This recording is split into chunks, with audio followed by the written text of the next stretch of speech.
The Galactic Council was an assembly of the most powerful species in the galaxy, a group that controlled the fate of countless worlds. The Council was composed of representatives from planets far beyond Earth, each more advanced and powerful than anything humanity could imagine. There were the Zoraxians, with their nearly indestructible exoskeletons and advanced weaponry. The Varku, with their psychic abilities that could control minds. And then there were the Thalorians, who had mastered space travel and manipulation of time itself. These were beings that had lived for centuries, if not millennia, and they viewed all lesser species with disdain. The day had arrived. Earth had finally sent its representatives to the Galactic Council, hoping to be heard, to join the community of galactic civilizations. The humans had spent years preparing, training their diplomats, and negotiating with the most powerful factions in the galaxy.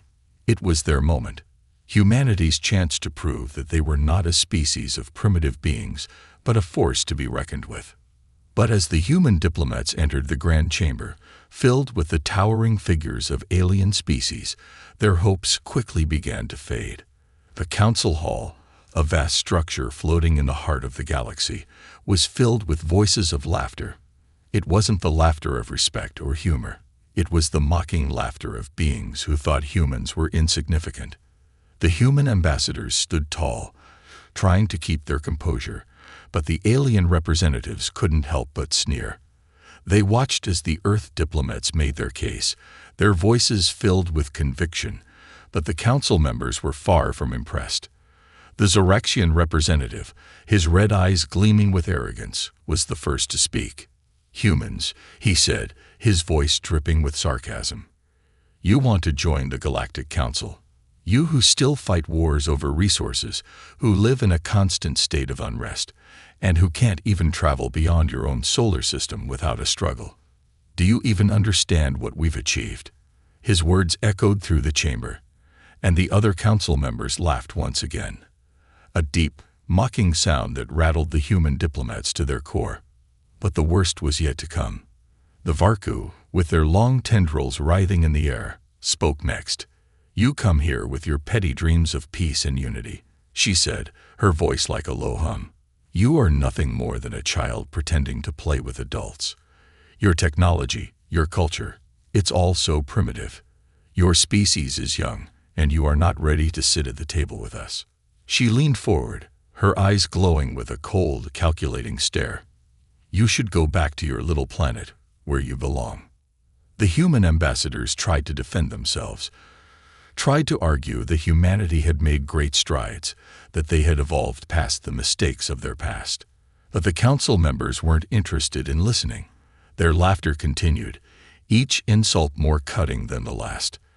The Thalorian representative, with his long silver hair, turned to the others and shook his head in mock disbelief. "I can't believe they actually think they can be part of this. They can't even manage peace on their own world. How could they manage peace in the galaxy?" The human diplomats were crushed. They had come all this way, believing they could make a difference, believing they could be part of something bigger. But in that moment, they realized that the galaxy did not see them as equals. They were nothing but ants in the eyes of these ancient beings. The Zoraxians, Varku, and Thalorians were right. Humanity was far from ready to take its place among the stars. But something unexpected happened. As the mocking laughter died down, the human delegation remained silent. They had been humiliated, yes, but they weren't broken. They knew something the council didn't. They knew humanity's true strength. It wasn't in their technology, their weapons, or their advanced space travel. It was in their will. Humans had always been a species that fought back against all odds. They had faced wars, famine, and despair, yet they had never given up. They had built great civilizations, made remarkable discoveries, and most importantly, they had survived. The head of the human delegation, President Sarah Wilson, stepped forward. Her voice was calm, but there was an edge to it, one that none of the council members had expected. "You are right," she said, meeting the eyes of each council member. "We are not like you. We are young. We are still learning. and we have much to prove. But you are wrong if you think we are weak.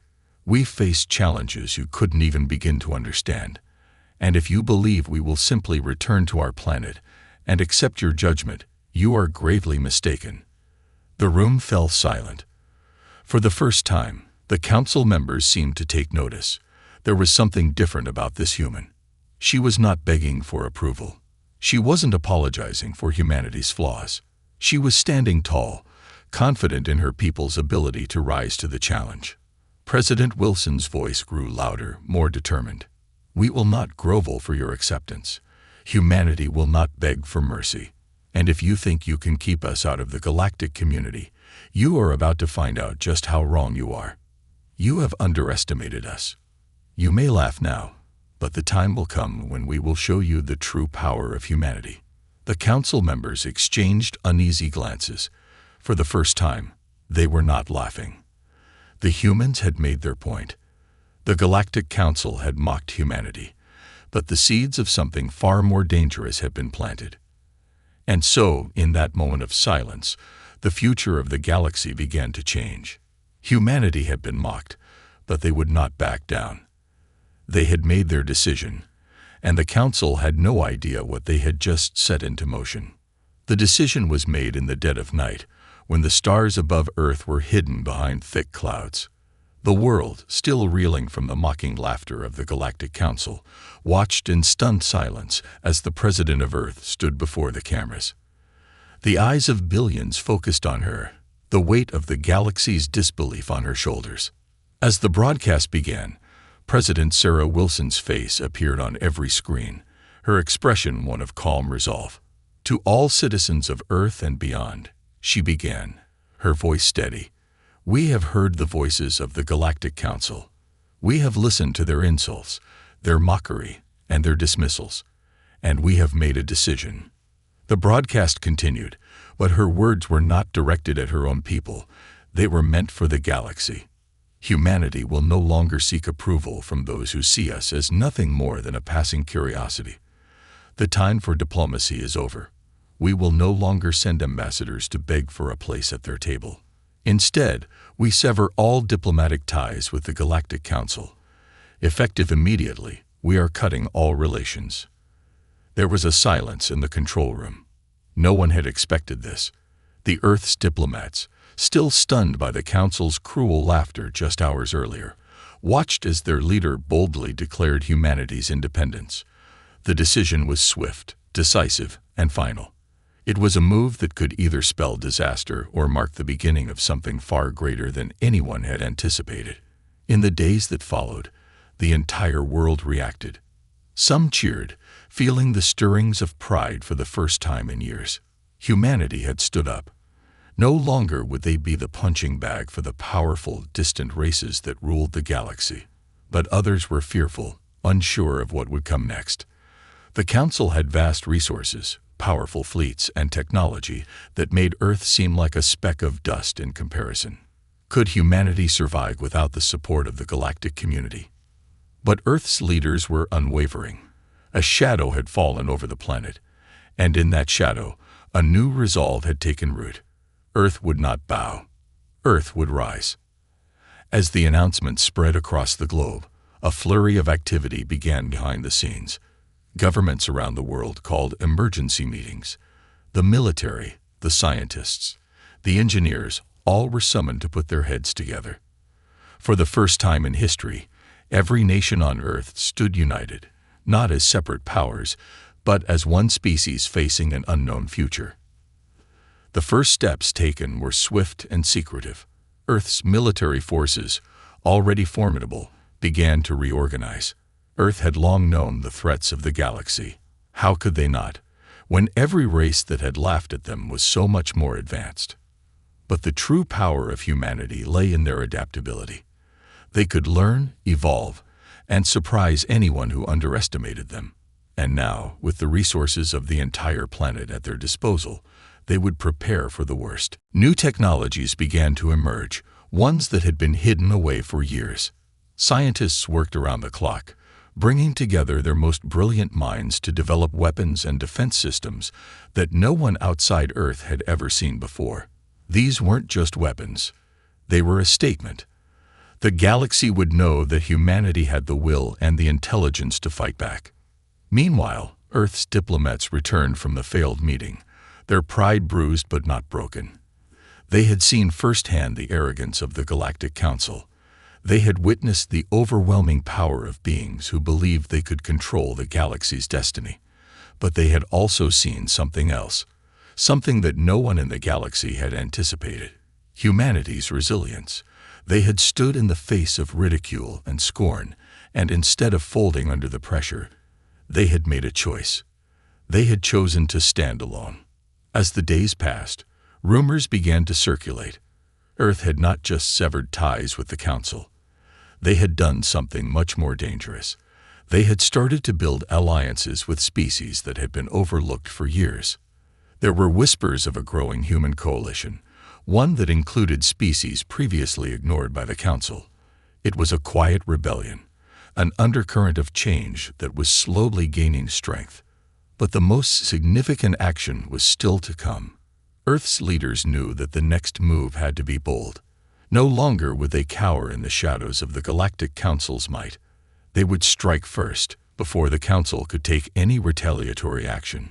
Late one evening, under the cover of darkness, Earth launched a series of ships into deep space. These ships were not just vessels. They were messages, and they were heading straight for the heart of the Galactic Council. As the ships left Earth's atmosphere, their journey was shrouded in secrecy. The rest of the galaxy had no idea what Earth was preparing. The Galactic Council, still laughing at humanity's feeble attempts, had no idea what was coming. But Earth's leaders knew that this was the only way to make their mark on the galaxy. They would no longer ask for permission. They would take their place on their own terms. And as those ships sped toward the unknown, the people of Earth stood united. The future was uncertain, but one thing was clear: humanity would never again be the subject of laughter and ridicule. They would carve out their own future, and they would do it with the strength of a species that had learned to rise when no one thought they could. The galaxy had underestimated humanity. Now, humanity was about to show them exactly how wrong they were. In the weeks that followed the announcement, the world experienced a transformation unlike any it had ever seen before. Earth was no longer the small, insignificant planet that begged for approval from the Galactic Council. It was a planet that had severed all ties with the galaxy's most powerful beings, and now it was preparing for a future on its own terms. But what no one truly understood, not even the leaders of Earth, was just how far humanity was willing to go to prove its strength. In the shadows of this new world order, the greatest minds of humanity were coming together. Scientists, engineers, and military leaders from every corner of the planet were working around the clock, but their efforts remained a mystery to most of Earth's population. The global news networks had shifted their focus from the ridicule of the Galactic Council to the strange silence that hung over the planet. People saw the signs. Earth's military bases were suddenly active at an unprecedented scale. New spacecrafts were being launched. Secretive research stations went dark, their work hidden from the public eye. But despite all the secrecy, the world began to feel a shift. The air was thick with anticipation, and everyone, citizens, governments, and the rest of the galaxy, could sense that humanity was no longer the same. The feeling that humanity had just awoken from a long slumber was almost palpable. They weren't sitting idle, waiting to be conquered by the Galactic Council. They were preparing, and they were preparing for something big. For the first time in history, Earth's leaders opened a full, unclassified meeting between the representatives of all nations. The conference room was filled with the world's most powerful figures: military commanders, scientists, diplomats, and economists. They were all gathered to discuss a single question: how could Earth, a small and relatively young species in the vast expanse of the galaxy, defend itself and stand up to the cosmic giants who had laughed at them? A man named Dr. Adrian Wright, a scientist who had spent years studying alien technology, stood before them. He was one of Earth's top experts in extraterrestrial defense systems, And now he was about to reveal the first piece of the puzzle. "Ladies and gentlemen," he began, his voice steady but full of urgency, "what you're about to see could change the course of history." He paused for a moment before activating a holographic display. A massive star map appeared, showing the positions of the Galactic Council's fleet and the vastness of their territories.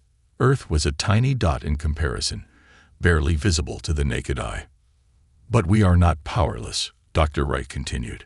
"We have learned to adapt, to overcome, and to evolve.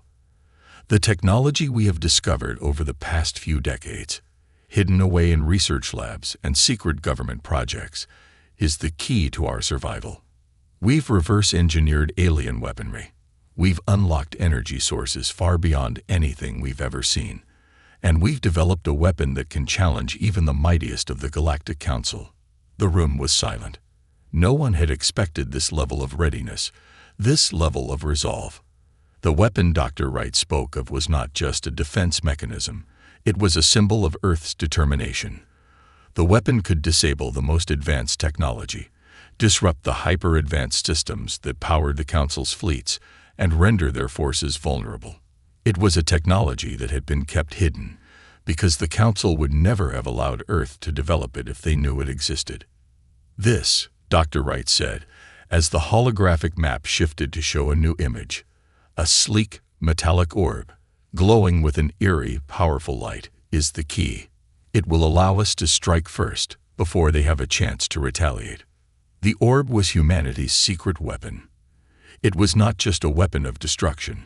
It was a weapon of hope. And with it, Earth had the potential to change everything. The room buzzed with conversation. Some argued that the galaxy would retaliate with even greater force. Others worried about the moral implications of using such a powerful weapon. But one thing was clear: Earth had to act. The Galactic Council had mocked them, belittled them, and now they had drawn a line in the sand. Humanity could not, and would not, go back to being the laughingstock of the galaxy. Meanwhile, across the galaxy, the Galactic Council continued to believe that Earth would bend. Their arrogance blinded them to the growing threat. To them, humanity was still nothing more than a curious species, still years away from posing any real danger. They believed the weapon Earth had developed was nothing more than a bluff, a last-ditch attempt to gain attention. But the Galactic Council had underestimated humanity in ways they couldn't possibly understand. The Earth's diplomats had returned to their respective positions, carrying the weight of their people's decision on their shoulders. Their task now was to spread a message, not of desperation, but of defiance. Earth's message to the galaxy was simple.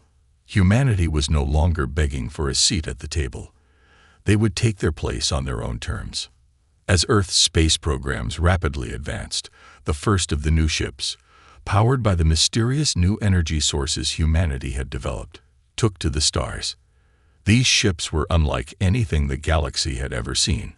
They were faster, sleeker, and far more advanced than the Council had ever anticipated. The ship's design was based on a new understanding of alien technology, a fusion of human ingenuity and stolen knowledge. As these ships began to venture further into the galaxy, Earth's leaders knew that their actions would send a message not only to the Galactic Council, but to the entire galaxy. They were no longer an afterthought. They were a force that had risen from the depths of mockery and scorn, and they would not be dismissed again. The countdown had begun. Humanity's first true step into the galactic stage was about to be taken. The question was no longer whether Earth could stand up to the Council. It was whether the Council would survive the storm that was about to hit them.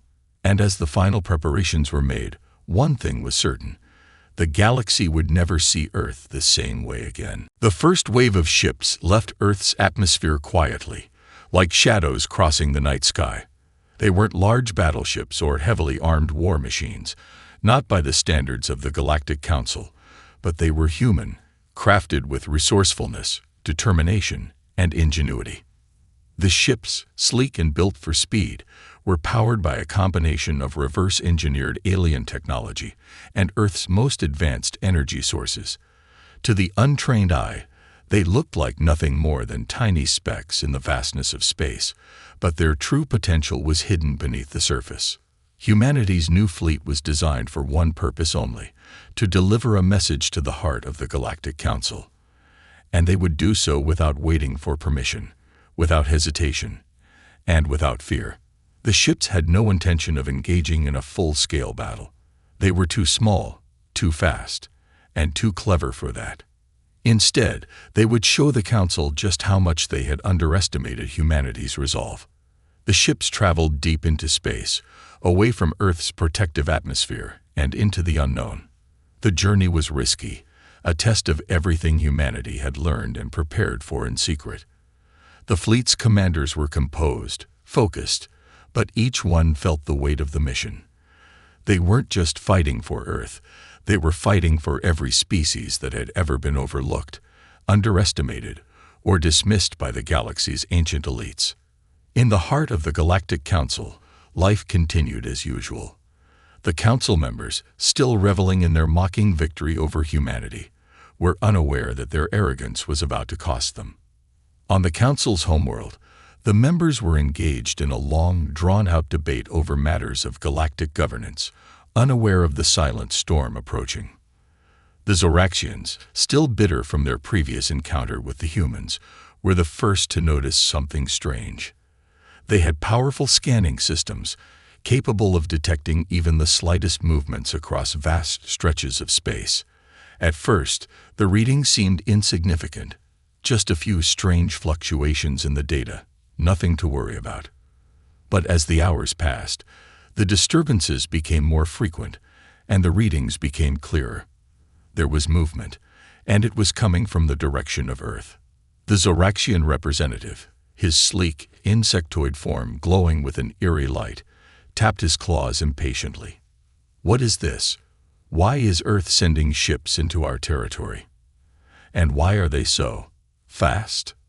He turned to the Varku and Thalorian representatives, who had already begun to take notice of the unusual signals. "We should have known," the Varku hissed, her tendrils trembling. "They were never going to bow down to us. They've been hiding something." The Thalorian, tall and serene, with eyes that gleamed like silver, studied the data in silence. His mind was calculating, analyzing. "It's unlikely they would attack us so directly. They are not foolish enough to challenge us head-on. This could be a diversion, or perhaps a test of our defenses." The Council members were unnerved. They had dismissed humanity as a joke, something to laugh at, but now their mockery felt misplaced. The ships from Earth weren't heading directly toward the Council's capital, but their trajectory was unmistakable. They were heading straight for the heart of the Galactic Council's border, the symbol of their power. They were getting closer by the minute. On board the fleet of human ships, the commanders communicated in hushed tones, speaking only when absolutely necessary. They had no intention of showing their full hand yet, not until the time was right. These ships were equipped with cloaking devices, an upgrade to the technology that humanity had reverse-engineered, and they were moving at an incredible speed, making it nearly impossible for the Council to track them with their current systems. "We're almost there," Commander Marcus Riley, leader of the fleet, said to his crew. His eyes were fixed on the view screen, watching as the glowing expanse of space stretched out before them. "Hold steady. This isn't about fighting. It's about sending a message. We are here, and we are not going anywhere." The human ships continued their journey, passing through the outskirts of the Galactic Council's territories, invisible to the Council's most advanced sensors. For all the Council knew, Earth was still sitting quietly at the edge of the galaxy, licking its wounds and accepting its fate. They didn't realize that Earth had already taken its first steps into their domain, quietly slipping past their defenses like a thief in the night. Back on Earth, people had begun to notice something. The space stations, once quiet and unused, were now active. Satellite systems were reporting strange transmissions, and whispers of new ships began to spread among the masses. It wasn't long before governments around the world started receiving reports from their space agencies. Earth's fleet was no longer a rumor. It was real. But it wasn't just the leaders of Earth who were watching. Across the galaxy, other species began to take notice. The Tralvans, a race of highly intelligent beings from a distant star system, had always kept their distance from the Galactic Council, observing from afar. When they detected Earth's fleet moving through galactic space, they saw something that many had missed before. Humanity was not just strong, it was clever. The Tralvans recognized the ingenuity of Earth's tactics and saw the potential of their species. Similarly, the Ytheri, a species with a rich history of resistance against larger empires, began to reach out to Earth through encrypted channels. They had faced the tyranny of galactic powers in the past and knew the cost of such oppression. They could see that humanity's fight was not just about independence, it was about survival, and perhaps more importantly, about showing that even the smallest species could have a voice in the galaxy. The message was clear. Humanity was no longer content with being the underdog. They were prepared to fight for their place, and the galaxy would have to acknowledge their presence. As Earth's fleet approached the Council's borders, tensions began to rise across the galaxy. The Galactic Council, still in denial of humanity's growing influence, found themselves scrambling to make sense of the situation. What was this strange fleet? Were they truly challenging the Council, or was it a trick, an illusion? But deep down, the Council members felt something they hadn't felt in centuries. Fear.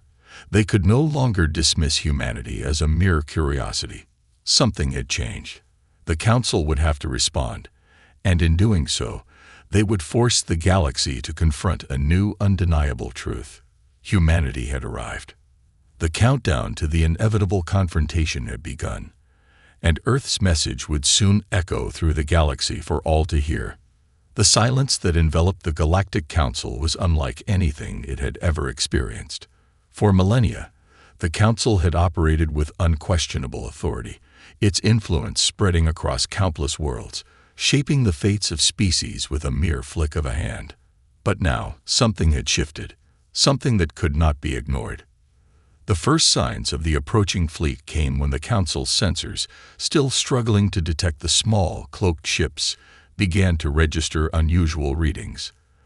The quiet buzz of routine intelligence reports turned into an urgent alarm, and within moments, a flurry of activity filled the grand hall of the Council.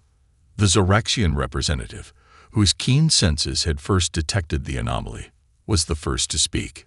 "This is no ordinary fleet. They are not just approaching. They are already here, right under our noses." His voice trembled with disbelief, his insectoid eyes scanning the data as if he could not trust what he was seeing. How are they cloaking themselves so efficiently? The Varku, always cold and calculating, narrowed her eyes. "There is something off about this," she muttered, leaning forward. "These ships are far too advanced for a species that we mocked only weeks ago. We've underestimated them." But the Thalorian, ever serene and composed, remained silent. He studied the data, feeling the weight of the situation pressing down on him.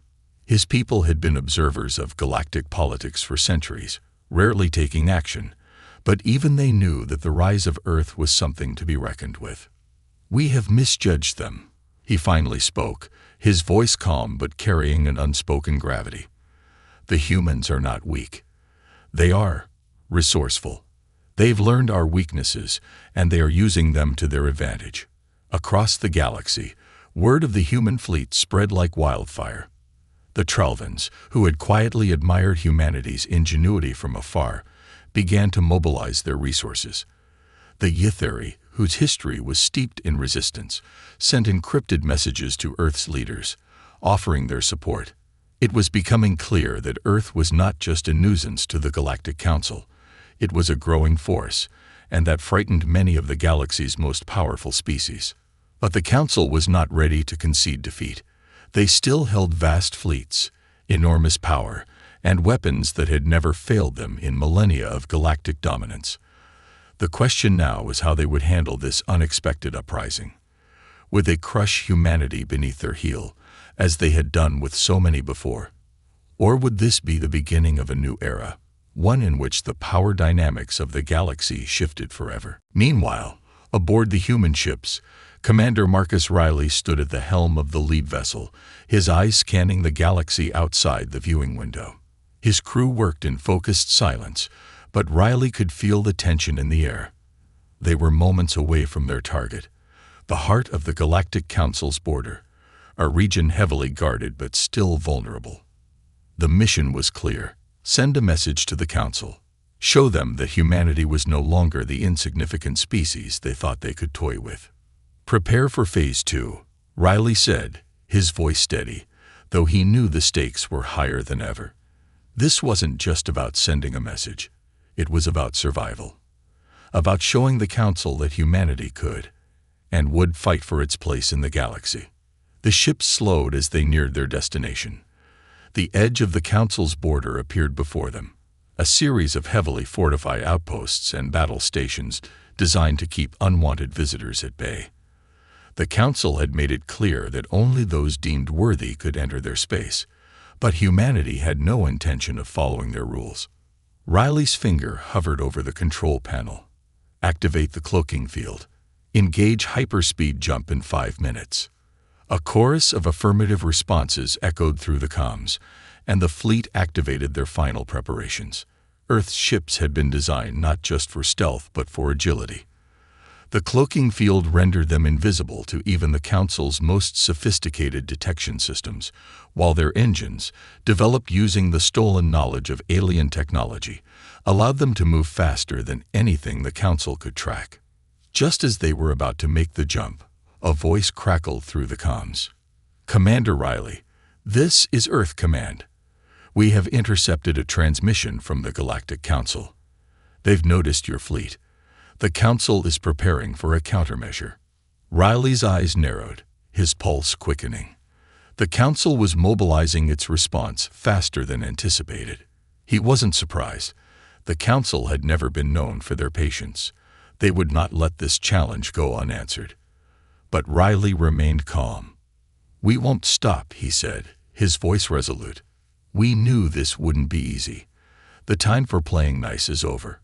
Full speed ahead. The fleet surged forward, the stars outside twisting, as they entered the hyperspeed jump. In an instant, they were deep within Council territory, hundreds of light years away from their starting point. The ships emerged from the jump, cloaked but within striking distance of their first target, a key Council outpost, one that served as both a communications hub and a symbol of their dominance over the region. Commander Riley's hand hovered over the weapons panel. Engage electromagnetic pulse, he ordered. Take down their systems. We're not here to destroy. We're here to send a message. The pulse emitted, invisible but powerful. The Council's outpost, with all its advanced technology and defenses, went dark. Communication systems went offline, weapons systems were disabled, and the massive fleet that had once dominated the galaxy found itself in the dark, vulnerable for the first time in centuries. The ships remained cloaked, their presence undetected as they drifted away from the disabled outpost. It was a calculated strike, a warning. The fleet would not stay long, and they would not engage directly. This was simply the first act of their plan to make the Council see that humanity was no longer a minor player in the galaxy. It was a force to be reckoned with. Back at the Council, panic spread like wildfire. The outpost's systems had gone dark, and they had no idea who was behind the attack. The Council's leaders scrambled for answers, but none of their methods could pinpoint the source. Whoever had struck them had done so with a precision that was both alarming and impressive. What is happening? The Zoraxian representative demanded, his antennae twitching with agitation. How could they do this? They don't have the firepower to disable our systems like this.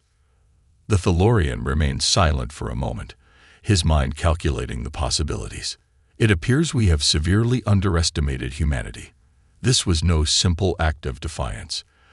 This was a demonstration of their potential, something far more dangerous than we realized. The Galactic Council was on edge. The first strike had been made, and the message was clear. Humanity was not just a threat to be ignored. It was now a force that could shape the future of the galaxy. The Council had only just begun to realize the gravity of their mistake. The aftermath of the first strike sent shockwaves across the Galactic Council. The hum of activity in their Grand Council halls became frantic, voices rising in heated debates. For the first time in centuries, the great leaders of the galaxy were unsure. What was once an unquestionable certainty, the Council's supremacy, had been shaken to its core.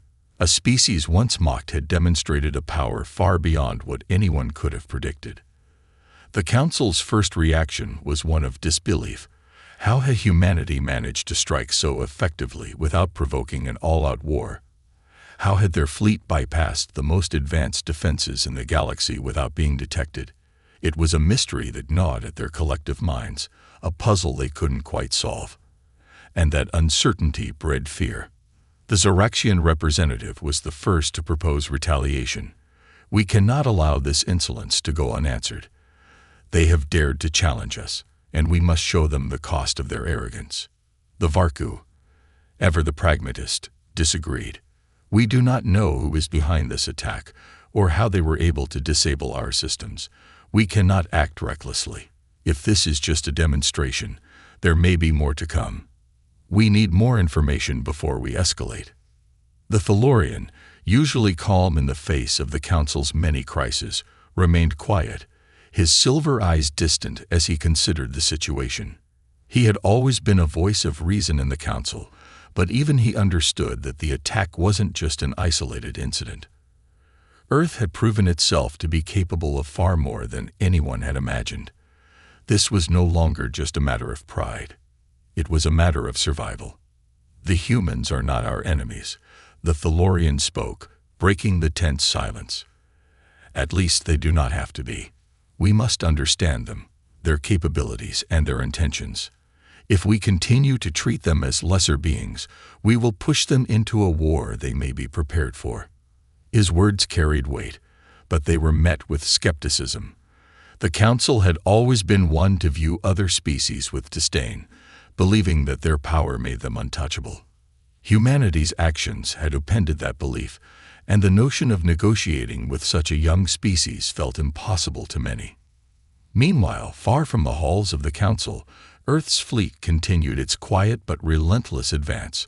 The human ships, now emboldened by their first strike, pressed forward through the vast expanse of space, moving toward their next target.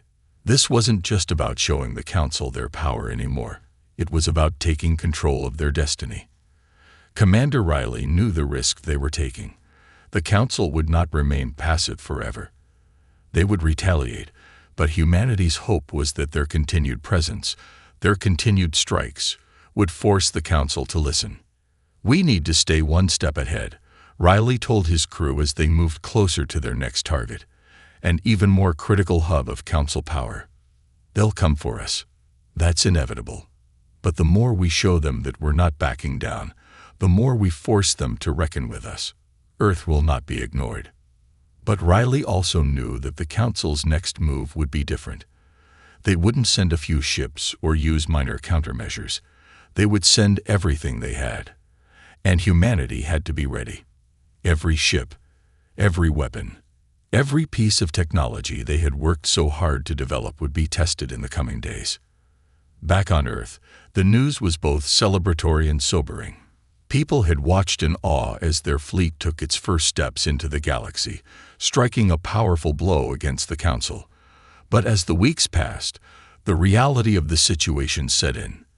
They weren't simply dealing with a galaxy full of distant beings anymore. They were challenging the status quo of the universe itself. Earth's leaders, though united in their resolve, found themselves torn between fear and hope. The public had rallied behind the fleet, supporting the idea that humanity should carve its own path, freed from the influence of the Council. But behind closed doors, the world's leaders knew the true cost of defying the Council. A prolonged war with the Council would mean unimaginable losses. Even if Earth had the means to strike at the Council's fleets, the risk of retaliation was overwhelming. In the heart of the United Earth government, a tense meeting took place. The global leaders gathered, watching reports from their space agencies as the fleet continued its journey across the Council's borders.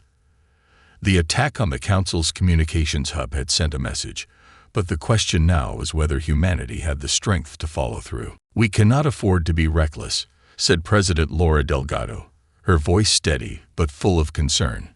"We've made our point, but this is not the time to provoke them further. We must negotiate. We must find a way to coexist." Her words were met with resistance. The military commanders, led by General Marcus Zhang, were adamant. "Negotiation," Zhang scoffed. "The Council won't negotiate with us. They only respect power. If we stop now, we'll be seen as weak, as if we're begging for their approval. Our only option is to continue what we've started." Delgado sighed. "We're talking about galactic war. Do you really think we can win against their entire fleet? We need to be careful." "Careful?" Zhang's eyes narrowed. "We've shown them what we're capable of. The next move is theirs, and if we don't keep the pressure on, they'll crush us. We don't have the luxury of negotiating with them. Not now." The debate continued, a tug-of-war between hope and fear, caution and aggression. Earth was at a crossroads. Humanity had struck a blow, but what came next?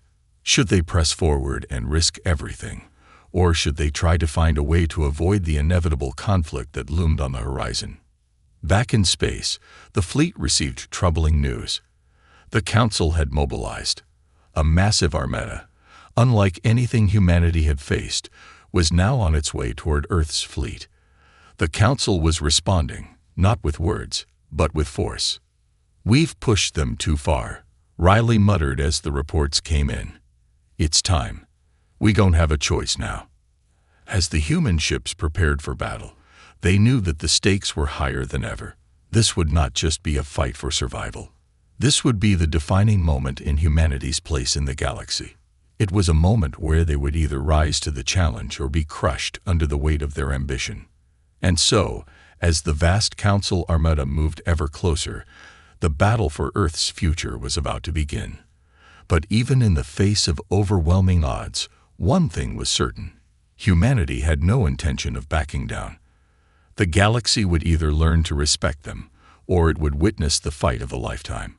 The final battle loomed on the horizon, and the atmosphere aboard Earth's fleet was heavy with anticipation. The immense fleet of the Galactic Council had crossed into the solar system, its warships stretching across the stars like a massive shadow. The Council had deployed everything they could muster, an unstoppable force of warships, dreadnoughts, and advanced technological marvels.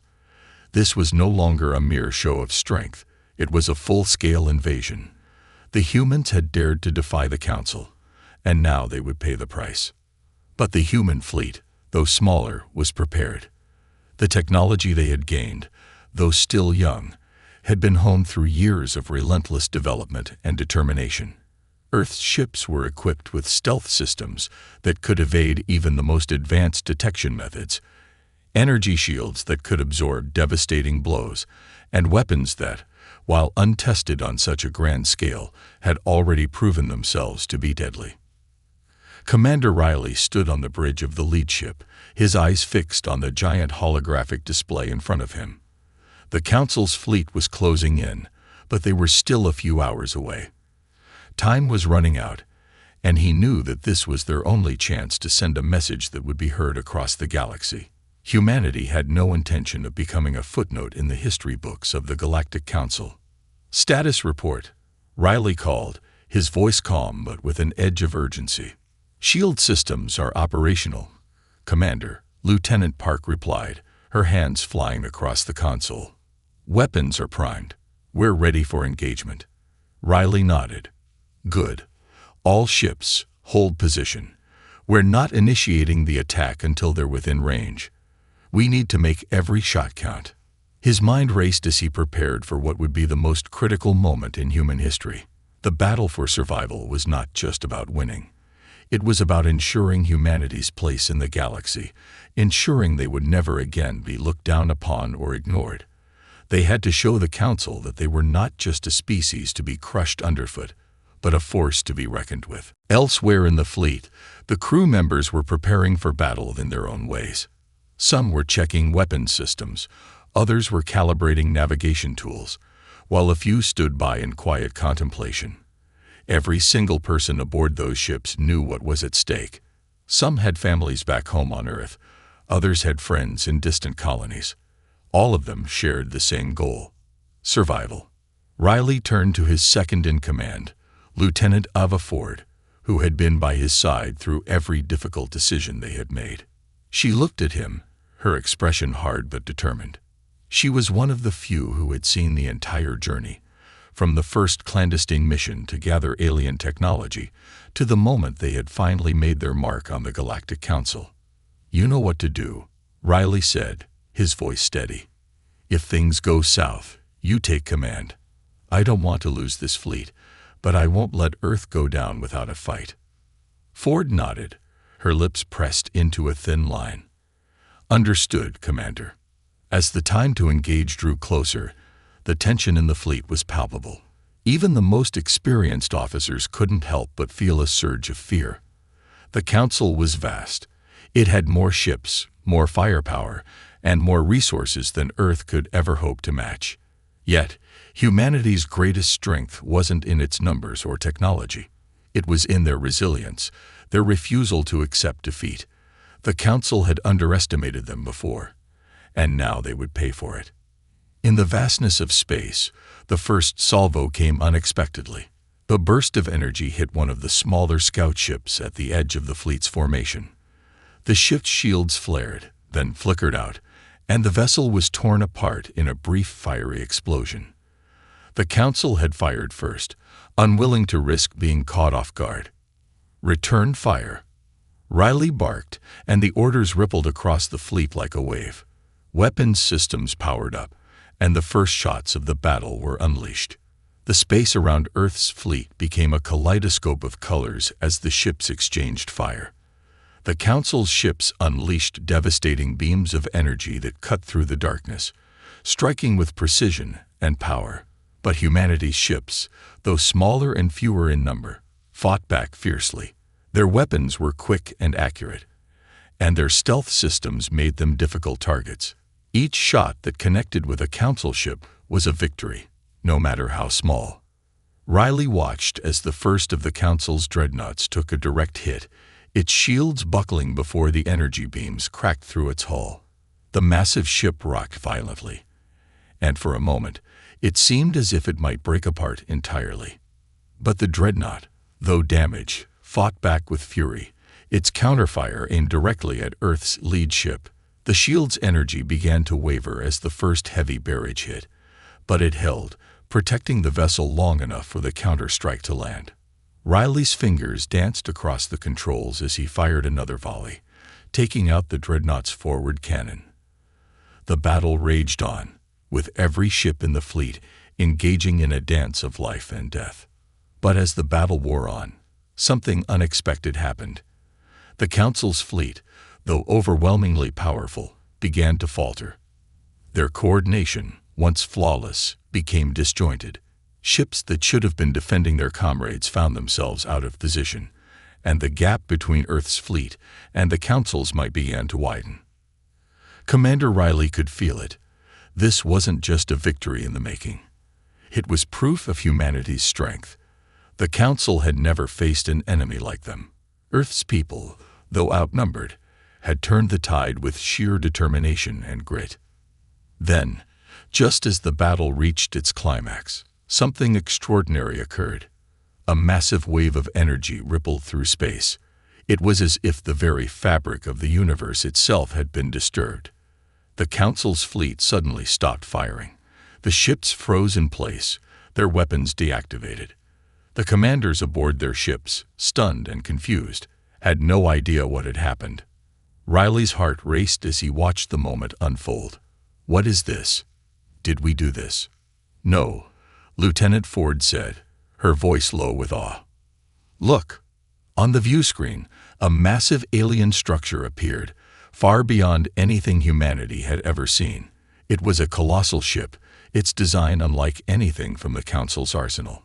It was ancient, covered in markings that seemed to glow faintly, and as it moved forward, it began to broadcast a message directed to both the human fleet and the Council. The transmission was clear, though its meaning was beyond comprehension. "The humans have proven their worth," the voice said, booming across the comms. "The galaxy will now change." The transmission ended as suddenly as it had begun, and the colossal ship vanished into the depths of space, leaving the battlefield silent in its wake. The Galactic Council's fleet, now powerless and disoriented, had no choice but to retreat, their once formidable power shattered in an instant.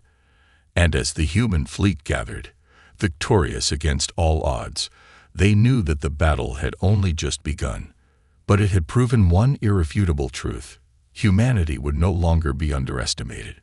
The galaxy would never again see them as weak. Humanity had found its place among the stars.